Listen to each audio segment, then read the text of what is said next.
Hi hello नमस्कार दोस्तों, एक बार फिर से आप सभी का स्वागत है। तो लेकर आ गई हूँ ऑडियो बुक समरी जो कि गीगल ग्रेट आइडियाज ग्रेट लाइफ के द्वारा बनाई गई है और यहाँ पर आप समरीज को पढ़ सकते हैं और सुन सकते हैं। वैसे मैं हूँ एक गिगलर रूबी पारिक। तो चलिए शुरू करते हैं रॉबर्ट कियोसाकी की book rich dad poor dad से। तो बात ऐसी है कि रॉबर्ट कियोसाकी जो कि इस किताब के लेखक है, उनके दो पिता थे। उनके एक पिता जो कि पढ़े लिखे और पीएचडी होल्डर थे, मगर जिंदगी भर गरीब ही रहे और गरीबी में ही मरे, इसीलिए ना रॉबर्ट उन्हें पुअर डैड कहते थे। वहीं उनके दूसरे पिता बहुत पढ़े लिखे तो नहीं थे लेकिन काफी अमीर थे, इसीलिए रॉबर्ट उन्हें रिच डैड बुलाते थे। तो अब ये सोचने की बात है कि किसी भी इंसान के एक ही वक्त में दो पिता कैसे हो सकते हैं। तो इसका जवाब यही है कि उनके गरीब पिता यानी कि रियल पिता का एक ही सपना था कि रॉबर्ट खूब मेहनत से पढ़ाई करने के बाद किसी बड़ी सी कंपनी में नौकरी करके अपने भविष्य को सुरक्षित कर ले। मगर रॉबर्ट के दूसरे पिता जो कि अमीर थे, वो एक्चुअली में रॉबर्ट के दोस्त माइक के पिता थे और वो चाहते थे कि रॉबर्ट अपनी जिंदगी में कुछ चैलेंजेस को ले, क्योंकि सारे सबक सिर्फ स्कूल में ही नहीं सीखे जाते। कुछ सबक ऐसे होते हैं जिन्हें इंसान अपनी जिंदगी के तजुर्बों से ही सीखता है। तो स्कूली पढ़ाई सिर्फ आपको अच्छे ग्रेड्स तो दिला सकती है, लेकिन जिंदगी की पढ़ाई बहुत कुछ सिखाती है। बेशक पढ़ाई लिखाई की अपनी अहमियत है, मगर सिर्फ इसके भरोसे बैठ करके ही सब कुछ हासिल नहीं किया जा सकता। तो चलिए जानते हैं कि एग्जैक्टली हमें क्या करना है और कैसे करना है। उसके लिए पहला प्रिंसिपल कहता है कि अमीर लोग पैसे के लिए काम नहीं करते। सुनने में थोड़ा अजीब है, लेकिन इस लाइन को समझने के लिए ये कहानी आपकी काफी मदद करेगी। तो होता ऐसा ही कि एक आदमी था जिसके पास एक गधा था। जब भी उसे अपने गधे से कुछ मेहनत करवानी होती थी तो वो एक गाजर को उसके सामने लटका देता था। उस गाजर को देखते ही गधा उसे खाने के लालच में काम करता चला जाता था। उसे बड़ी उम्मीद थी कि एक दिन वो उस गाजर तक पहुंच ही जाएगा। अभी उस आदमी के लिए तो एक अच्छी खासी तरकीब बन गई काम करवाने की, मगर बेचारे गधे को कभी भी वो गाजर नहीं मिल पाई। अब पूछिए क्यों? क्योंकि वो गाजर बस एक छलावा है। बहुत से लोग ठीक उस गधे की तरह ही होते हैं। वो मेहनत पर मेहनत किए चले जाते हैं इस उम्मीद में कि एक दिन वो अमीर बन जाएंगे, मगर पैसा उनके लिए महज एक सपना बन के रह जाता है। इस सपने के पीछे भागने से आप उस तक कभी नहीं पहुंच सकते। तो पैसे के लिए काम करने की बजाय पैसे को अपने लिए काम करने दीजिए। जब आप अमीर बनना चाहते हैं तो सिर्फ पैसे कमाने के लिए काम ना करें, क्योंकि जिस तरीके से हम अमीर बनने की राह में कदम बढ़ाते हैं, हमारा डर और लालच हम पर हावी होने लगता है कि कहीं हम गरीब के गरीब ही ना रह जाए। बस इसी डर से हम और ज्यादा मेहनत करने में जुट जाते हैं। फिर हमारा लालच हम पर हावी होने लगता है। हम उन सारी खूबसूरत चीजों की कल्पना करने लगते हैं जो पैसे से हासिल की जा सकती है। अब यही डर और लालच हमें ऐसे चक्कर में उलझा देता है जो कि कभी भी खत्म नहीं होता। तो हम अब और मेहनत करते हैं कि और ज्यादा कमा सके, और फिर हमारा खर्च भी उसी हिसाब से बढ़ने लगता है। तो इसी को अमीर डैड रैट रेस कहते हैं। अब इसका नतीजा ये हुआ कि हम पैसे कमाने के लिए हद से ज्यादा मेहनत करते हैं, खर्च करते हैं, और ये एक ट्रैप है, यानी कि ये एक जाल है। और आपको लालच और डर का ये ट्रैप अवॉइड करना है, क्योंकि हम में से ज्यादातर लोग जो अमीर होना चाहते हैं वो इसी ट्रैप का शिकार हो जाते हैं। तो पैसे के पीछे मत भागिए, बल्कि पैसे को अपने पीछे भागने के लिए मजबूर कर दीजिए। आपकी नौकरी लगी है तो आप काम पर ये सोच करके मत जाइए कि हर महीने आपको एक पेचेक लेना है, क्योंकि वो पेचेक आपके सारे बिल्स मुश्किल से ही भर पाता है। वैसे ये हर महीने की कहानी बन जाती है। फिर तंग आकर के आप कोई दूसरी नौकरी ढूंढ करके और ज्यादा मेहनत करने लगते हैं, लेकिन तब भी आप पैसे के लिए ही काम कर रहे होते हैं, और यही वजह है कि आप कभी भी अमीर नहीं बन पाते। सच का सामना कीजिए। आपकी जवाबदेही खुद के लिए है, ना कि दूसरों के लिए। तो आपके जो भी सवाल है वो आप खुद से पूछिए, क्योंकि उनका जवाब सिर्फ आपके ही पास है। क्या आप सिर्फ इसलिए काम कर रहे हैं कि आपकी जिंदगी में सिक्योरिटी रहे, एक ऐसी नौकरी जहां से आपको निकाले जाने का कोई डर ना हो, या फिर आप सिर्फ दो पैसे कमाने के लिए काम करते हैं और आपको लगता है कि एक दिन आप इस तरीके से अमीर हो जाएंगे? क्या बस यही आपको सेटिस्फाई करने के लिए काफी है? अगर आपका जवाब हाँ है तो मुझे आपकी सोच पर बड़ा अफसोस है, क्योंकि आपने जो अमीर बनने का सपना देखा है ना, वो कभी पूरा नहीं होने वाला। आप हमेशा गरीबी में ही जिएंगे। लेकिन अगर आपका जवाब ना है तो आपका पहला कदम ये होगा कि सबसे पहले आप अपने मन से डर को हटा दीजिए, क्योंकि ज्यादा पैसा ना कमा पाने का डर और लालच ही आपको बगैर सोचे समझे काम करने के लिए मजबूर करता है, और हमारा यही कदम हमें नाकामयाबी की तरफ धकेलता है। बेशक हम सबके अंदर डर और चाहत की भावना होती है और ये नेचुरल है, लेकिन उन्हें खुद पर इतना हावी ना होने दीजिए कि हम उनके बस में होकर के उल्टे सीधे फैसले लेने लग जाएं। बेहतर होगा कि हम जो भी करें पहले उसके बारे में खूब सोच ले, हमेशा दिल से नहीं बल्कि दिमाग से काम ले। हर सुबह अपने आप से पूछिए कि क्या आप उतना कर पा रहे हैं जितना कि आपको करना चाहिए? क्या आप अपनी पोटेंशियल का पूरा इस्तेमाल कर पा रहे हैं? आम लोगों की तरह सोचना छोड़ दीजिए जो काम सिर्फ और सिर्फ पैसे के लिए करते हैं। ये सोचना छोड़ दीजिए कि मेरा बॉस कम पैसे देता है, मुझे ज्यादा मिलना चाहिए, मैं ना इससे ज्यादा कमा सकता हूँ।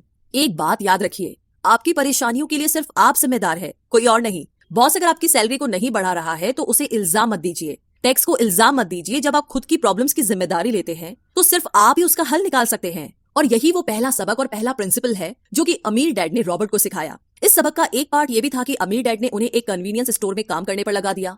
उन्हें इस काम के कोई पैसे नहीं मिले, वो बस काम करते रहे, और इसका फायदा ये हुआ कि वो अपने दिल से काम में लगे रहे, और इस दौरान कई नए आइडियाज उनके दिमाग में आते रहे। पैसे को अपने पीछे कैसे भगाया जाए, इस बारे में उन्हें कई विचार मिले। उन्होंने देखा कि उस स्टोर की क्लर्क कॉमिक्स बुक के फ्रंट पेज को 2 हिस्सों में फाड़ देती थी। आधा हिस्सा वो रख लेती और आधा हिस्सा फेंक देती थी। तो देर शाम स्टोर में एक डिस्ट्रीब्यूटर आया करता था। वो कॉमिक्स बुक के ऊपरी आधे हिस्से को क्रेडिट के लिए लेता और बदले में नई कॉमिक्स बुक्स दे जाया करता। तो एक दिन उन्होंने उस डिस्ट्रीब्यूटर से पूछा कि क्या वो पुरानी कॉमिक्स बुक्स ले सकते हैं। वो इस शर्त पर मान गया कि वो उन कॉमिक्स को बेचेंगे नहीं। ये उनके दिमाग में बिजनेस का एक नया आइडिया था। उन्होंने वो पुरानी कॉमिक्स बुक्स अपने दोस्तों और बाकी बच्चों को पढ़ने के लिए किराए पर देनी शुरू कर दी। बदले में वो हर किताब का 10 सेंट किराया वसूल करते थे। हर किताब सिर्फ 2 घंटे के हिसाब से पढ़ने के लिए दी जाती थी। तो असल मायनों में वो उन्हें बेच नहीं रहे थे। उन्हें उस गैराज पर काम भी नहीं करना पड़ा जहां से वो कॉमिक्स किराए पर देते थे। उन्होंने माइक की बहन को काम पर रखा जिसके लिए उसे हर हफ्ते $1 दिया जाता। तो एक ही हफ्ते में उन्होंने $9.5 कमाए। और इस तरह उन्होंने सीखा कि पैसे को खुद के लिए काम करने दो, ना कि आप पैसे के लिए काम करो। तो इसी के साथ अब आगे है दूसरा प्रिंसिपल, जो कहता है कि फाइनेंशियल लिटरेसी क्यों सिखाई जाए। कहने का मतलब ये कि 1923 यानी कि 1923 में एज वाटर बीच होटल शिकागो में एक मीटिंग हुई। दुनिया के बहुत से लीडर और बहुत ही अमीर बिजनेसमैन इस मीटिंग का हिस्सा बने। इनमें से थे एक बहुत ही बड़ी स्टील कंपनी के मालिक चार्ल्स शवाब और सैमुअल इंसुल, जो कि उस वक्त की लार्जेस्ट यूटिलिटी प्रेसिडेंट थे, और बाकी कई और भी बड़े बिजनेसमैन। तो इस मीटिंग के 25 साल बाद इनमें से कई लोग गरीबी से मरे, कुछ ने खुदकुशी कर ली और भी कईयों ने तो अपना दिमागी संतुलन तक खो दिया था। तो असल बात यह है कि लोग पैसे कमाने में इतने मशगूल हो जाते हैं कि वो ये खास बात सीखना भूल जाते हैं कि पैसे को रखा कैसा जाए। आप चाहे जितना मर्जी पैसा कमा ले, उसे बनाए रखना असली बात है। और अगर ये हुनर आपने सीख लिया तो आप किसी भी आड़े टेढ़े हालात, जो अक्सर कहा जाता है कि कोई इमरजेंसी आ गई या कोई अड़ी आ गई या कोई बुरा वक्त आ गया, तो आप उसका सामना आसानी से कर लेंगे। या हो सकता है कि अगर आप ठीक तरीके से प्लानिंग करें तो बुरा वक्त आए ही ना। वैसे लॉटरी में मिलियन जीतने वाले लोग कुछ सालों तक तो मजे से जीते हैं, मगर फिर वापस उसी पुराने हालात में पहुंच जाते हैं। तो अधिकतर लोगों के सवाल होते हैं कि अमीर कैसे बने या अमीर बनने के लिए क्या करें। इन सवालों के जवाब से अधिकतर लोगों को निराशा ही होती है, मगर इसका सही जवाब होगा कि पहले आप फाइनेंशियल लिटरेट बनना सीखें। देखिए, अगर आपको एम्पायर स्टेट बिल्डिंग खड़ी करनी है तो सबसे पहले आपको एक गहरा खड्डा खोदना पड़ेगा, फिर उसके लिए एक मजबूत नींव रखनी पड़ेगी। लेकिन अगर आपको एक छोटा सा घर बनाना हो तो एक 6 इंच कंक्रीट स्लैब डाल करके भी आपका काम चल जाएगा। मगर अफसोस तो इसी बात का है कि हम में से ज्यादातर लोग 6 इंची स्लैब पर एक एम्पायर स्टेट बिल्डिंग खड़ी करना चाहते हैं, और वो ऐसा करते भी है तो जाहिर सी बात है कि बिल्डिंग टूटेगी ही टूटेगी। गरीब डैड रॉबर्ट से बस यही चाहते थे कि वो खूब पढ़ाई करे, लेकिन अमीर डैड उसे फाइनेंशियली लिटरेट बनाना चाहते थे। ज्यादातर स्कूल सिस्टम बस घर बनाना सिखाते हैं, मजबूत फाउंडेशन नहीं। स्कूली शिक्षा और पढ़ाई की अपनी अहमियत है, मगर असल जिंदगी में यही सब कुछ नहीं है। और इसी के साथ आगे है तीसरा प्रिंसिपल, जो कि कहता है कि लायबिलिटीज और एसेट्स के बीच में फर्क समझे और हमेशा एसेट्स खरीदे। वैसे सुनने में ये बड़ी आसान सी बात लगती है ना, लेकिन यही एक नियम है जो आपको अमीर बनाने में मदद करेगा। अक्सर गरीब और मिडिल क्लास लोग लायबिलिटीज को यानी कि जिम्मेदारियों को एसेट समझ लेते हैं, यानी कि अपनी संपत्ति समझ लेते हैं। मगर अमीर जानता है कि असल में एसेट्स होते क्या है और वो वही खरीदता है। अमीर डैड किस यानी कि KISS किस प्रिंसिपल में यकीन रखते हैं, जिसका मतलब है कीप इट सिंपल स्टूपिड। उन्होंने लेखक और उसके दोस्त माइक को यही सिंपल बात सिखाई, जिसकी बदौलत वो इतनी मजबूत फाउंडेशन रखने में कामयाब रहे। इस सी की यही सिंपल बात है कि लायबिलिटीज यानी कि अपनी जिम्मेदारियों और एसेट्स यानी कि संपत्ति के बीच में फर्क को समझे और एसेट्स खरीदे। लेकिन अगर ये इतना ही सिंपल है तो हर आदमी अमीर होता है ना। मगर यहाँ पर मामला उल्टा है। ये एक्चुअली में इतना सिंपल है कि हर कोई इस बारे में सोचता तक नहीं है। लोगों को लगता है कि उन्हें लायबिलिटीज और एसेट्स के बीच में फर्क पता है, मगर उन्हें सिर्फ लिटरेसी के बारे में मालूम है, फाइनेंशियल लिटरेसी के बारे में नहीं। मतलब ये कि इनकम स्टेटमेंट को प्रॉफिट और लॉस का स्टेटमेंट मानकर चलना चाहिए। इसका सिंपल सा मतलब है कि इनकम यानी कि आपके पास कितना पैसा आया और एक्सपेंस यानी कि आपके पास से कितना पैसा खर्च हुआ। बैलेंस शीट एसेट्स और लायबिलिटीज के बीच बैलेंस बताती है। बहुत से पढ़े लिखे अकाउंटेंट्स को भी ये पता नहीं होता है कि आखिर बैलेंस शीट और इनकम स्टेटमेंट कैसे एक दूसरे से जुड़े हैं। और अगर हम इस बात को समझना चाहे तो एसेट्स वो चीजें होती है जो आपके लिए पैसे कमाने का काम करती है। मान लीजिए आप कोई घर खरीद करके उसे किराए पर देते हैं, तो उसी किराए से आप वो लोन भी चुका सकते हैं जो आपने घर खरीदने के लिए लिया था। अब घर भी आपका हुआ और उससे मिलने वाला किराया भी। इसके उलट लायबिलिटीज आपकी जेब से पैसे खर्च करवाती है, जैसे कि घर खरीद करके उसमें रहने से आपको कोई किराया नहीं मिलने वाला। तो अब आप समझ गए होंगे कि अगर अमीर बनना है तो एसेट्स खरीदिए और गरीब ही रहना है तो लायबिलिटीज। अमीर लोगों के पास ज्यादा पैसा इसलिए होता है कि वो इस KISS keep it simple stupid principle पर यकीन करते हैं। वहीं दूसरी तरफ गरीब लोग इस प्रिंसिपल को ठीक से समझ ही नहीं पाते। इसीलिए इस बात पर जोर दिया जा रहा है कि सिर्फ लिटरेट नहीं बल्कि फाइनेंशियल लिटरेट बनिए। सिर्फ नंबर से कुछ नहीं होता। फर्क तो तब पड़ता है जब आप अपनी कहानी खुद लिखे। अधिकतर परिवारों में देखा गया है कि जो मेहनती होता है उसके पास पैसा भी ज्यादा होता है, मगर उसका फायदा क्या जब सारा पैसा लायबिलिटीज में ही खर्च हो जाए। तो आइए समझते हैं कि मिडिल क्लास आदमी अपना पैसा किस तरीके से खर्च करता है, और अगर यही उनका तरीका रहता है तो सारी जिंदगी वो मिडिल क्लास ही बनकर रहेंगे, या क्या पता उससे भी नीचे चले जाए। क्योंकि आप देख सकते हैं कि उनका सारा पैसा लायबिलिटीज यानी कि जिम्मेदारियों में ही खर्च हो रहा है। कभी मोर्टेज, कभी रेंट, कभी car loan, house loan, credit card का बिल, फीस, बिजली का बिल और भी न जाने क्या क्या। उनकी सारी कमाई इसी में खर्च हो जाती है। दूसरी और गरीब लोग हैं जिनकी कोई लाइबिलिटी तो नहीं है, मगर उनके कोई एसेट्स भी तो नहीं होते।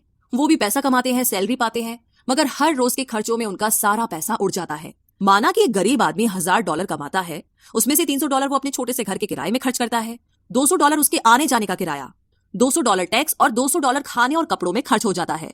तो अब उसके पास बचा क्या? कुछ भी नहीं। और कभी कभी तो उधार लेकर के भी उसे काम चलाना पड़ता है, जिससे कि वो और भी ज्यादा गरीब हो जाता है। इसके विपरीत अमीर लोग एसेट्स खरीद के रखते हैं, फिर उनके वो एसेट्स उन्हें और पैसा कमा कर देते हैं। उनकी कमाई इस तरह 2 से 4, 4 से 8 होती जाती है। अधिकतर अमीर लोग दिमाग से काम लेते हैं और वो घर लोन पर लेकर उसे किराए पर लगा देते हैं। बिना मेहनत के हर महीने किराया मिलता है, जिससे वो अपना लोन भी चुकता कर लेते हैं। इसे कुछ यूं समझते हैं, आप मानिए कि लोन की इंस्टॉलमेंट $1 है, तो ये अपने घर का $2 किराया वसूल करेंगे, $1 बैंक को देंगे, $1 अपनी जेब में। तो हो गया ना बिना मेहनत के पैसा कमाना। तो एक्चुअली में अमीर डैड और गरीब डैड के बीच बस सोच का फासला है। अपना पैसा कैसे खर्च करे, सिर्फ यही मुद्दे की बात है और कुछ नहीं। 1960 यानी कि 1960 के दिनों में अगर बच्चों से पूछा जाता था कि वो बड़े होकर क्या बनेंगे, तो सबके पास यही जवाब होता था कि वो अच्छे ग्रेड्स लाएंगे और डॉक्टर बनेंगे, इंजीनियर बनेंगे। तब सबको यही लगता था कि अच्छे ग्रेड्स लेकर के वो बहुत पैसा कमा सकेंगे। हालांकि उनमें से बहुत बच्चे आज बड़े होकर के डॉक्टर बन चुके हैं, बावजूद इसके उनमें से काफी लोग आज भी फाइनेंशियली स्ट्रगल करते नजर आएंगे, क्योंकि उन्हें हमेशा यही लगा कि ज्यादा पैसा कमाने से उनकी सारी परेशानियां दूर हो जाएगी। मगर आज के दौर में ऐसा नहीं है। आज बहुत से बच्चे फेमस एथलीट बनना चाहते हैं, या फिर सीईओ, या फिर कोई मूवी स्टार या रॉक स्टार, क्योंकि उन्हें पता है कि सिर्फ अच्छी पढ़ाई और अच्छे ग्रेड्स के भरोसे बैठ करके वो करियर में सक्सेस नहीं पा सकते। आजकल फाइनेंशियल नाइटमेयर बहुत आम हो गया है। अक्सर नए शादीशुदा जोड़े ये सोचते हैं कि उनकी सैलरी अब डबल हो जाएगी, क्योंकि दोनों जने कमा रहे हैं। एक छोटे से घर में रहते हुए वो अब बड़े घर के सपने देखते हैं, इसीलिए वो पैसा बचाना शुरू कर देते हैं। इसकी वजह से उनका सारा ध्यान सिर्फ अपना करियर बनाने पर होता है। उनकी कमाई बढ़ने लगती है तो जाहिर है उसी हिसाब से खर्चे भी बढ़ेंगे। तो मुद्दा मामला ऐसा है कि अब जब आप फाइनेंशियल लिटरेट हुए बिना पैसा बनाते हैं या बिना सोचे समझे उसे खर्च करते हैं, तो होता यह है कि आप पहले से भी ज्यादा खर्चा करने लगते हैं। ये एक ऐसा चक्कर है जो फिर से चलता ही रहता है। नए जोड़े ने अब इतना पैसा कमा लिया है कि वो एक बड़ा घर खरीद सके। उन्हें तो यही लगेगा कि वे अब थोड़े अमीर हो गए हैं, मगर असलियत तो ये है कि बड़े घर के साथ उन्होंने नई लाइबिलिटीज भी खरीद ली है। उनके कैश फ्लो में अब प्रॉपर्टी टैक्स का खर्च बढ़ गया है। अब उन्हें एक नई गाड़ी भी चाहिए, फर्नीचर भी चाहिए, सब कुछ नया। उनकी लाइबिलिटीज बढ़ती ही चली जा रही है। और ज्यादातर होता यही है कि इनकम के साथ साथ खर्चे भी बढ़ने लगते हैं। फिर एक दिन अचानक इस सच्चाई का खुलासा होता है, मगर तब तक हम इस रैट रेस में बुरी तरीके से फंस चुके होते हैं। फिर ऐसे ही लोग हमारे लेखक रॉबर्ट के पास आकर के पूछते हैं कि अमीर कैसे बना जाए। अब यही सवाल तो मुसीबत की जड़ है, क्योंकि सबको लगता है कि पैसा ही हर चीज का इलाज है। ये मानना ही एक बड़ी गलती है। उनकी समस्या ये नहीं है कि वो ज्यादा पैसा नहीं कमा रहे, बल्कि ये कि जो कुछ उनके पास है उसे हैंडल कैसे करें। वैसे एक कहावत है जो यहाँ पर लागू होती है, जब तुम खुद को एक गहरे गड्ढे में पाओ तो और खोदना छोड़ दो। क्योंकि ज्यादातर लोग पब्लिक स्पीकिंग से घबराते हैं। मनोचिकित्सक यानी कि साइकियाट्रिस्ट का मानना है कि लोग इसलिए घबराते हैं क्योंकि उन्हें रिजेक्शन का डर होता है, औरों से अलग होने का डर होता है। लोग हमारे बारे में क्या सोचेंगे, या हम पर वो कहीं हंसेंगे तो नहीं। बस यही सोच करके ज्यादातर लोग पब्लिक स्पीकिंग से दूर भागते हैं। वो वही करना पसंद करते हैं जो सब कर रहे होते हैं। ऐसे लोग खुद को भीड़ का हिस्सा बना करके संतुष्ट हो जाते हैं। आपका घर आपका सबसे बड़ा एसेट है। लोन लीजिए, अरे अब तो प्रमोशन हो गया है, अब तो सैलरी बढ़ गई है, तो नया घर तो ले ही लो। यही सब बातें ना हम लोगों से सुनते आ रहे हैं, और फिर हम भी ना उसी रास्ते पर चल पड़ते हैं, क्योंकि जो सब कर रहे हैं वो जरूर से सही ही होगा। भाई इतने सारे लोग मिलकर के कोई गलती तो नहीं कर सकते ना, ऐसा हम सोचते हैं, राइट? मगर नहीं, ऐसा बिल्कुल भी नहीं है। अमीर डैड ने कहा था कि जापानीज लोग 3 चीजों की ताकत जानते थे, तलवार, कीमती जवाहरात और शीशा। तलवार बाजुओं की ताकत का प्रतीक है, कीमती जवाहरात पैसे की ताकत का, और शीशा खुद के अंदर छुपी हुई ताकत को दिखाता है। और वही हमारी सबसे बड़ी ताकत है, जब आप खुद को जानते हैं। शीशे के सामने अगर आप खुद से सवाल पूछ सकते हैं कि मैं सही हूं या मुझे भी भीड़ का हिस्सा बनकर रहना चाहिए, तो जो जवाब आपको मिलेगा बस वही आपकी असली ताकत है। तो गरीब और मिडिल क्लास खुद को पैसे का गुलाम बनने देते हैं, इसीलिए वो कभी भी अमीर नहीं बन पाते। 16 साल के रॉबर्ट और माइक अमीर डैड के साथ हर उस मीटिंग में जाया करते थे जो वो अपने अकाउंटेंट, मैनेजर्स, इन्वेस्टर और एम्प्लॉयज के साथ रखा करते। यहाँ एक ऐसे अमीर डैड देखने को मिलते हैं जो पढ़े लिखे नहीं है, जिन्होंने 13 साल में ही स्कूल छोड़ दिया था, मगर आज वो मीटिंग रखते हैं और अपनी नीचे काम करने वाले पढ़े लिखे लोगों को ऑर्डर देते हैं, उन्हें बिजनेस के टिप्स समझाते हैं। एक ऐसा इंसान जो भीड़ का हिस्सा नहीं बना, जिसने रिस्क लिया और जिसने लोगों की परवाह नहीं की, जिसे ये डर नहीं था कि लोग उसके बारे में क्या सोचेंगे।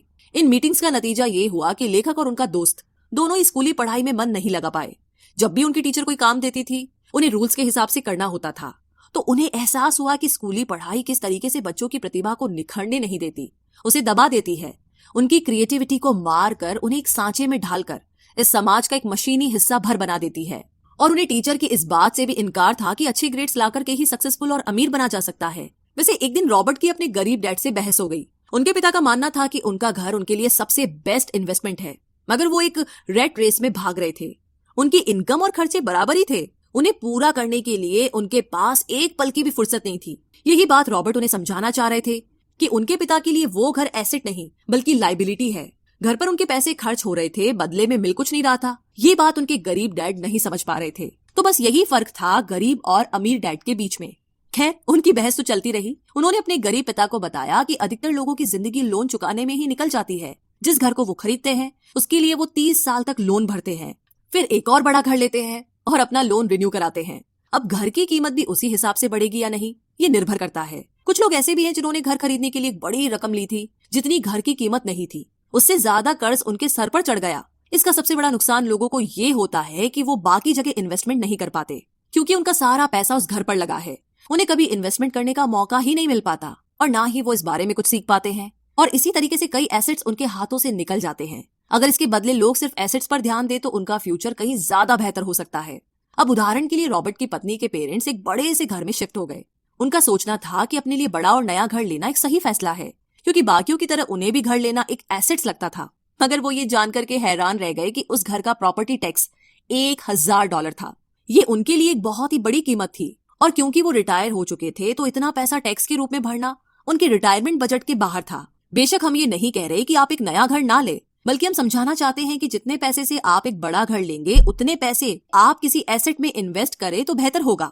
आपका एसेट आपके लिए कमाई करेगा और कुछ ही समय के बाद आपके पास इतना पैसा होगा कि आप आसानी से मनपसंद घर ले पाएंगे, और वो भी बिना किसी लोन के। तो अब सवाल ये है कि अमीर और ज्यादा अमीर क्यों होते रहते हैं, वही मिडिल क्लास आगे क्यों नहीं बढ़ पाते? इसके पीछे भी ना एक वजह है, और कारण एकदम सिंपल है। अमीर एसेट खरीदते हैं जो कि उनका पैसा दुगना करता रहता है। उस पैसे से उनके सारे खर्चे मजे में निपट जाते हैं। और मिडिल क्लास क्या करते हैं, वो तो बस महीने की 1 तारीख का इंतजार करते हैं जब उनकी सैलरी आए। तो सारी की सारी सैलरी तो खर्चों को पूरा करने में खत्म हो जाती है। तो इन्वेस्टमेंट कहाँ से होगा? और फिर जब सैलरी बढ़ती है तो उस पर टैक्स भी बढ़ जाता है, और उसी हिसाब से बाकी खर्चे भी। और फिर अंत में वही रैट रेस चलती रहती है। कहने का मतलब ये कि एक कर्ज में डूबा समाज जहाँ पर हम रहते हैं। मतलब ये कि अपने घर को एसेट समझना ही वो रीजन है जो कि हमें कर्ज के बोझ तले दबाती है। आज यही अधिकतर लोगों की सोच है। अगर सैलरी बढ़ी है तो लोग सोचते हैं कि अब वो बड़ा सा घर ले सकते हैं, क्योंकि उन्हें ये अपने पैसे का सही इस्तेमाल लगता है। इसके बदले अगर वो पैसा सही जगह लगाया जाए तो उनकी जिंदगी हमेशा के लिए बदल सकती है। लेकिन ऐसा हो नहीं पाता, क्योंकि उनका सारा वक्त हाड़ तोड़ मेहनत करने में चला जाता है। अपनी नौकरी को सेफ जोन समझ करके वे उससे अलग कुछ सोच ही नहीं पाते, और साथ ही उन पर कर्ज का इतना बोझ होता है कि वो नौकरी छोड़ने का रिस्क ले ही नहीं सकते। अब जरा खुद से ये सवाल कीजिए कि आज आप नौकरी छोड़कर बैठ जाते हैं तो कितने दिन आपका गुजारा चलेगा? क्योंकि अगर आप फाइनेंशियली लिटरेट नहीं है, अगर आपने सारी उम्र सिर्फ सैलरी के भरोसे ही काटी है और एसेट्स के बदले आपने लाइबिलिटीज पाल ली है, तो यकीनन आपकी जिंदगी एक बहुत ही कड़ी चुनौती है। सिर्फ नेटवर्थ के भरोसे आपका काम नहीं चल सकता। नेटवर्थ बताता है कि आपके पास वाकई में कितना पैसा है, चाहे वो गैराज में पड़ी पुरानी कार के रूप में ही क्यों ना हो। अब भले ही वो कार कुछ काम की ना हो, जबकि वेल्थ का मतलब है कि आपके पास जो पैसा है उससे आप कितना और पैसा कमा रहे हैं। जैसे कि मान लीजिए कि आपके पास कोई एसेट है जिससे हर महीने मुझे $3000 की कमाई हो जाती है, और हर महीने आपके $6000 खर्च होते हैं, तो मैं सिर्फ आधे महीने ही अपना गुजारा कर पाऊंगी। तो सोल्यूशन ये होगा कि अपने एसेट से मिलने वाले पैसे को आप बढ़ा दे। जब वो $6000 आपको मिलने लगेगा तो आप रातों रात अमीर नहीं हो जाएंगे, मगर इस तरह आप वेल्दी होने लगेंगे। अब अगर आप अचानक नौकरी छोड़ते भी है तो आपके एसेट्स आपका सारा खर्च कवर कर लेंगे। आप वेल्दी तभी बन पाएंगे जब आपके खर्च आपके एसेट्स की ग्रोथ से कम रहे। और इसी के साथ आगे है चौथा सबक, जो कहता है कि अपने काम से काम रखे। दुनिया की सबसे बड़ी फूड चेन मैकडोनाल्ड के फाउंडर रे क्रॉक ने एक MBA क्लास में एक स्पीच दी। ये 1947 की बात है। उनकी ये स्पीच बड़ी ही शानदार थी, लोगों को प्रेरित करने वाली। स्पीच के बाद जब MBA क्लास के स्टूडेंट्स ने कुछ वक्त उनके साथ बिताने की गुजारिश की तो वो उनके साथ बियर पीने चले गए। बातों बातों में रे ने अचानक एक सवाल किया कि क्या आप लोग जानते हैं कि मैं किस बिजनेस में हूँ? अब ये बात तो सबको मालूम थी कि वो हैमबर्गर बेचते थे। इस बात पर वो हंसने लगे और बोले कि उनका असल बिजनेस तो रियल एस्टेट है, क्योंकि मैकडोनाल्ड के लिए हर लोकेशन का चुनाव सोच समझकर किया जाता है। जहां उसकी फ्रेंचाइजी बनाई जाती है वो जमीन भी साथ ही बेची जाती है। तो इसका सीधा सा मतलब है कि मैकडोनाल्ड की फ्रेंचाइजी खरीदने वाले को वो जमीन भी खरीदनी पड़ती थी। तो इस तरीके से ये एक रियल एस्टेट बिजनेस भी हुआ। यही सबक अमीर डैड ने रॉबर्ट को सिखाया कि अक्सर लोग खुद के लिए छोड़ करके बाकी सब के लिए काम करते हैं। वो टैक्स पे करके गवर्नमेंट के लिए काम करते हैं, वो उस कंपनी के लिए काम करते हैं जहां वो नौकरी करते हैं, बैंक का मोर्टगेज देकर उसके लिए काम करते हैं, और ये सब इसलिए क्योंकि हमारा एजुकेशन सिस्टम ही ऐसा है। स्कूल हमें एम्प्लॉय बनना सिखाता है, ना कि एम्प्लॉयर। जो आप पढ़ते हैं वही आप बनते हैं। अगर आपने साइंस पढ़ी है तो डॉक्टर, मैथमेटिक्स पढ़ी है तो इंजीनियर, मतलब जो भी आपने पढ़ा है वो आप बने। अब मुसीबत तो ये है कि इससे छात्रों का कोई भला नहीं हो पाता, क्योंकि वो नौकरी और बिजनेस के बीच के फर्क में उलझकर रह जाते हैं। जब कोई पूछता है कि आपका क्या बिजनेस है, तो आपको ये नहीं बोलना चाहिए कि मैं तो एक डॉक्टर हूँ या एक बैंकर हूँ, क्योंकि वो आपका प्रोफेशन है, बिजनेस नहीं। कहने का मतलब ये कि आप जो भी करते हैं उसे अपना बिजनेस बनाइए, नौकरी नहीं। अपनी सारी उम्र दूसरों के लिए काम करके उन्हें अमीर करने में बर्बाद ना करें, बल्कि खुद की जिंदगी को खुशहाल बनाने के लिए काम करें। बहुत से लोगों को इस बात का एहसास बड़ी देर से होता है कि उनका हाउस लोन उनकी जान ले रहा है, और फिर उन्हें लगता है कि जिसे वो एसेट मानने की गलती कर रहे थे, एक्चुअली कभी वो एसेट था ही नहीं। जैसे उन्होंने कार ली तो उससे जुड़े तमाम खर्चे उनकी लायबिलिटीज बन गए। उन्हें पूरा करने के लिए नौकरी जरूरी है, और अगर कभी वो सेफ जॉब उनके हाथों से निकल गई तो उनकी मुसीबतें शुरू हो जाती है। इसीलिए तो हम एसेट कॉलम पर इतना ज्यादा जोर दे रहे हैं, ना कि आपकी इनकम कॉलम पर। और यही फाइनेंशियली सिक्योर होने का सही तरीका है। आप कितने अमीर हैं ये जानने का सही तरीका नेटवर्थ इसलिए नहीं है क्योंकि जब भी आप अपने एसेट बेचते हैं तो उन पर भी टैक्स लगता है। आपको उतना पैसा नहीं मिलता जितना कि आप सोचते हैं। आपके बैलेंस शीट के हिसाब से आपको जितना भी पैसा मिलेगा उस पर भी आपको टैक्स देना पड़ेगा।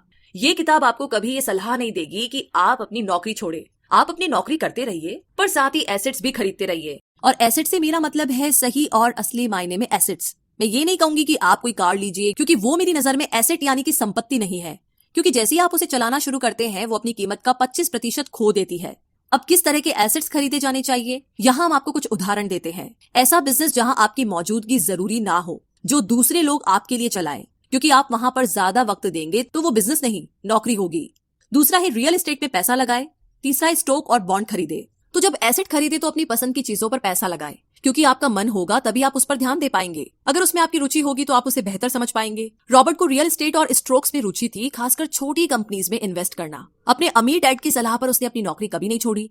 वो जॉब करता रहा, साथ ही अपने एसेट कॉलम को बड़ा और मजबूत बनाता चला गया। एक पैसा भी जो आप कमाते हैं उसे बेकार न जाने दे। अपने पैसे को अपना गुलाम मानकर चलिए, जो कि आपके लिए काम करे। आप लग्जरी खरीदना चाहते हैं, शौक से खरीदे, कोई बड़ी बात नहीं। मगर ये ना भूले कि अमीर और मिडिल क्लास में यही सोच का फर्क है। जहाँ मिडिल क्लास पैसा आते ही पहले लग्जरी में खर्च करेगा, वहीं अमीर आदमी उसे अंत में खरीदेगा। और इतना समझ लेने के बाद अब अगले सिद्धांत में आप अमीर लोगों के सबसे बड़े सीक्रेट के बारे में जानेंगे।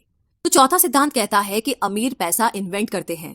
अलेक्जेंडर ग्राहम बेल ने टेलीफोन इन्वेंट करने के बाद उसे पेटेंट कर दिया था। इनका बिजनेस बढ़ा और संभालने में मुश्किल होने लगी, तो वो वेस्टर्न यूनियन गए और उन्हें अपना पेटेंट और छोटी सी कंपनी $1 लाख में बेचने की पेशकश की। उस वक्त के वेस्टर्न यूनियन के प्रेसिडेंट ने पेशकश को ठुकरा दिया। उन्हें ये दाम कुछ ज्यादा ही लग रहे थे, और फिर उसके बाद एक बड़ी कंपनी AT&T का जन्म हुआ। रॉबर्ट 1984 से प्रोफेशनल तौर पर पढ़ा रहे हैं। एक चीज जो हजारों लोगों को पढ़ाने के बाद उन्होंने जानी, तो वो ये कि उन सब लोगों में पोटेंशियल था, बल्कि हर एक इंसान में पोटेंशियल है, जो कि हमें महान बना सकती है। इसके बावजूद जो हमें रोकता है वो है खुद पर डाउट रखना। स्कूल छोड़ने के बाद हमें पता चलता है कि जिंदगी में आगे बढ़ने के लिए सिर्फ ग्रेड्स ही काफी नहीं होते। जैसे सिर्फ स्मार्ट लोग ही आगे नहीं बढ़ते, बल्कि वे बढ़ते हैं जो कि बोल्ड भी होते हैं। ये सच है कि फाइनेंशियल जीनियस होने के लिए इसकी नॉलेज भी होनी चाहिए, मगर साथ ही हिम्मत और बोल्डनेस भी चाहिए। ज्यादातर लोग पैसे के मामले में कोई रिस्क नहीं लेना चाहते, मगर अमीर होने के लिए आपको रिस्क लेने ही पड़ेंगे, क्योंकि हो सकता है कि आने वाले सालों में एक नया बिल गेट्स पैदा हो, या अगला अलेक्जेंडर ग्राहम बेल, और बाकी शायद दिवालिया बनकर गरीब हो जाए। अब ये आपकी मर्जी है, आप इनमें से क्या बनना चाहते हैं। अगर आप अपना फाइनेंशियल IQ बढ़ाते हैं तो बहुत कुछ हासिल कर सकते हैं, और अगर नहीं तो आने वाले साल और भी डरावने हो सकते हैं, क्योंकि हर पुराना जाता है तो नया आता है। तो जो आज है वही सबसे खुशहाल वक्त है। आज के दौर में लोग ज्यादा फाइनेंशियली स्ट्रगल कर रहे हैं, क्योंकि उनकी सोच अभी भी पुरानी है। फिर वे अपनी गलती ना मानकर या तो अपने बॉस को इल्जाम देंगे या नई टेक्नोलॉजी को। जो कभी कल के दौर में एसेट था वही आज लाइबिलिटी बन चुका है। तो आपको अपडेट रहने की जरूरत है। रॉबर्ट ने गेम डिजाइन किया जिसे वो कैश फ्लो कहते हैं।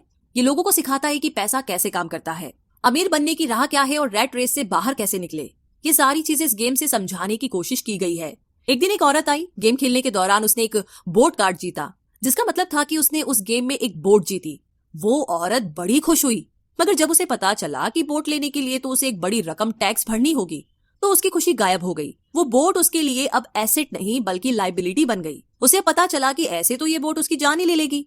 उसे ये आइडिया समझ में ही नहीं आया और रिफंड की मांग की। उसे उसके पैसे वापस मिल गए और वो चली गई। मगर बाद में उसने फोन करके बताया कि उसे अब गेम का आइडिया कुछ समझ में आने लगा था। वो उस गेम से अपनी लाइफ को जोड़ करके देख पा रही थी। पैसा कैसे काम करता है, इस बात को समझ न पाने की वजह से उसका गुस्सा जायज था। हम भी अक्सर यही करते हैं, जो बात हमारी समझ से परे होती है उस पर गुस्सा आता है और हम जिंदगी की हर परेशानी के लिए उसे ब्लेम करना शुरू कर देते हैं। मगर अगर ठंडे दिमाग से सोचे तो ये तरीका एकदम गलत होगा। बेहतर होगा कि हम उन्हें समझने की कोशिश करें तो गेम ऑफ लाइफ जीत सकते हैं। बहुत से लोग कैश फ्लो गेम में खूब पैसा जीतते हैं, फिर उन्हें समझ ही नहीं आता कि उस पैसे का क्या करे, तो वो हैरान होने लगते हैं। इसकी वजह है उनकी पुरानी सोच, जो आगे नहीं बढ़ने देती, और फिर वो बाद में सारा पैसा ही हार बैठते हैं। कुछ लोग कहते हैं कि वे हार गए क्योंकि उनके पास सही पत्ते नहीं थे। बहुत से लोग इस तरह जिंदगी में सही मौकों की तलाश में बैठे रहते हैं। कुछ लोग तो सही मौका मिलता भी है तो उसका फायदा नहीं उठा पाते, क्योंकि वो कहेंगे कि उनके पास पैसा ही नहीं था। अब कुछ ऐसे भी होते हैं जिन्हें पैसा और मौका दोनों मिले, फिर भी वो कुछ हासिल नहीं कर पाए, क्योंकि एक्चुअली में वो समझ ही नहीं पाई कि ये एक अपॉर्चुनिटी है। फाइनेंशियल इंटेलिजेंस का मतलब है कि आप पैसे को लेकर कितने क्रिएटिव हो सकते हैं। अगर आपको मौका मिलता है तो बगैर पैसे के आप क्या करेंगे, और अगर पैसा है मगर मौका नहीं तो उस सूरत में आप क्या करेंगे। ये सब आपकी फाइनेंशियल इंटेलिजेंस पर निर्भर करता है। ज्यादातर लोग इस बात का एक ही सोल्यूशन जानते हैं कि खूब मेहनत करके खूब पैसा कमाया जाए, लेकिन आपको सीखना है कि अपने लिए मौका कैसे पैदा किया जाए, ना कि उसके इंतजार में बैठे रहे। सबसे खास बात अमीरों की जो है वो ये है कि उन्हें पता है कि पैसा असली चीज नहीं है, असली चीज है इसका सही मतलब जानना। ये जान लेना कि जो हमें चाहिए वो हम इससे बना सकते हैं। हमारा दिमाग हमारे लिए सबसे बड़ा एसेट होता है। यही हमें सुपर रिच बना सकता है या सुपर पुअर, निर्भर करता है कि हम कैसे इसका इस्तेमाल करें। जो लोग सफल हैं उनके साथ कदम मिलाकर चलना है तो आपको ये सीखना पड़ेगा कि पैसा बढ़ाने की चाहत को खुद के अंदर कैसे पैदा करें। आपको अपने सबसे बड़े एसेट यानी कि आपके दिमाग को इन्वेस्ट करने की जरूरत है। आपको फाइनेंशियली इंटेलिजेंट होना पड़ेगा। तो आइए इसे हम समझते हैं एक उदाहरण से। 1990 के दशक में एरिजोना और फोनिक्स के आर्थिक हालात बुरे चल रहे थे। वहां के लोगों को हर महीने $100 बचाने की सलाह दी जा रही थी। बुरे वक्त के लिए पैसा बचाने का विचार कुछ हद तक सही भी है, मगर उस पैसे का क्या फायदा जो आप जमा करते जाते हैं। इससे तो अच्छा है कि उनका कुछ हिस्सा इन्वेस्ट किया जाए जो कि आगे चलकर आपको फायदा दे। खैर, बात करते हैं एरिजोना और फोनिक्स के लोगों की जो आर्थिक तंगी झेल रहे थे। ऐसे में इन्वेस्टर को ये एक बढ़िया मौका लगा। लोग जो अपनी प्रॉपर्टी अपने पौने दामों में बेच रहे थे उसे कई इन्वेस्टर्स ने हाथों हाथ खरीद लिया। रॉबर्ट ने भी $75,000 की कीमत वाला एक घर सिर्फ $20,000 में खरीद लिया। इसके बाद उन्होंने अर्टोनी के ऑफिस में एक एड दिया, $75,000 वाला घर सिर्फ $60,000 में। बस इसे लेने के लिए ग्राहक टूट पड़े। रॉबर्ट का फोन बजना बंद ही नहीं हो रहा था। ये पैसा उनको उस एसेट से मिलने जा रहा था जो उन्होंने प्राइमरी नोट के रूप में ग्राहक से लिया था, और उन्हें ये पैसा कमाने में केवल 5 घंटे लगे। उन्होंने जो $40,000 इन्वेंट करे वो उनके एसेट कॉलम से क्रिएट हुए थे, और बगैर टैक्स के उन्होंने अचानक ही मिले एक मौके का फायदा उठाकर ये पैसा क्रिएट अपने इनकम कॉलम में ऐड कर लिए। कुछ सालों के बाद ही उनके इस बिजनेस ने इतना पैसा क्रिएट किया कि उनकी कंपनी की कार, गैस इंश्योरेंस, क्लाइंट के साथ डिनर, ट्रिप और बाकी चीजें सब कवर हो गई, जब तक गवर्नमेंट उन खर्चों पर टैक्स लगाती। इनमें से ज्यादातर चीजें प्री टैक्स एक्सपेंसेस में खर्च हो चुकी थी। कुछ सालों के बाद ही जो घर $60,000 में बिका था अब वो $1,10,000 का था। अभी भी उनके पास कुछ मौके थे, मगर वो इतने कम थे कि उनके लिए रॉबर्ट को एक वैल्यूएबल एसेट लगाना पड़ता, और अपना वक्त भी। तो वो आगे बढ़ गए। उन्हें अब नए मौकों की तलाश करनी थी। अब आप एक सवाल खुद से कीजिए, मेहनत करना भी बहुत मेहनत का काम है। 50% टैक्स भरिए और बाकी बचाइए। अब वो सेविंग्स आपको 5% इंटरेस्ट देगी, और फिर उस पर भी आप और टैक्स भरे। इससे तो अच्छा होगा कि आप अपना पैसा और टाइम अपने सबसे पावरफुल एसेट यानी कि अपने दिमाग पर इन्वेस्ट करें और फाइनेंशियली इंटेलिजेंट बने। ये दुनिया कभी भी एक सी नहीं रहती, जो आज है कल नहीं होगा। कभी मंदी तो कभी तेजी का दौर चलता रहेगा। वक्त के साथ टेक्नोलॉजी और भी बेहतर होती जाएगी। आज मार्केट ऊपर है तो कल नीचे होगा। खासकर स्टॉक मार्केट तो हर रोज बदलता है, मगर इससे आपको क्या फर्क पड़ेगा अगर आप फाइनेंशियली इंटेलिजेंट है तो, क्योंकि आप तो हर हालात के लिए तैयार रहेंगे। आपको जिंदगी में बेशुमार मौके मिलेंगे जहां पर आप अपनी फाइनेंशियल इंटेलिजेंट का फायदा उठा सकते हैं। जरूरत है तो बस उन मौकों को लपकने की। अमूमन हम 2 तरह के इन्वेस्टर देख सकते हैं। पहले वो जो पैकेज इन्वेस्टमेंट खरीदते हैं, और ये काफी आसान और बगैर झंझट का काम है। दूसरे इन्वेस्टर अपने लिए खुद ही इन्वेस्टमेंट क्रिएट करते हैं। इनको आप प्रोफेशनल भी कह सकते हैं। जितना ये इन्वेस्ट करते हैं उससे कई गुना ज्यादा पैसा बना लेते हैं। अब अगर आप इस तरह के इन्वेस्टर बनना चाहते हैं तो आपको खास तौर पर इन 3 स्किल्स को समझने की जरूरत है। पहली, ऐसी अपॉर्चुनिटी ढूंढिए जो कि बाकी ना ढूंढ सके। याद रहे कि आपका दिमाग वो देख सकता है जो बाकियों की आंखें भी नहीं देख पाए। दूसरा है पैसा बढ़ाइए। जब पैसे की जरूरत पड़े तो मिडिल क्लास केवल बैंक जाता है, मगर दूसरे टाइप के इन्वेस्टर पैसा बढ़ा करके कैपिटल रेज करते हैं। उन्हें हमेशा बैंक की जरूरत नहीं पड़ती। और आगे है तीसरा, स्मार्ट लोगों को ऑर्गेनाइज कीजिए। इंटेलिजेंट लोग वो होते हैं जो अपने से ज्यादा स्मार्ट लोगों के साथ मिलकर के काम करते हैं। इसीलिए इन्वेस्ट करने से पहले अपने इन्वेस्टमेंट एडवाइजर को चुनें। मुझे मालूम है कि ये सब आपके लिए कुछ ज्यादा है, मगर इसके रिवॉर्ड्स तो बड़े ही शानदार है। जिंदगी में रिस्क बहुत है, लेकिन उन्हें हैंडल करना सीख करके ही आप अमीर बन पाएंगे। और इसी के साथ आगे है 5वां प्रिंसिपल, सीखने के लिए काम करे, पैसे के लिए नहीं।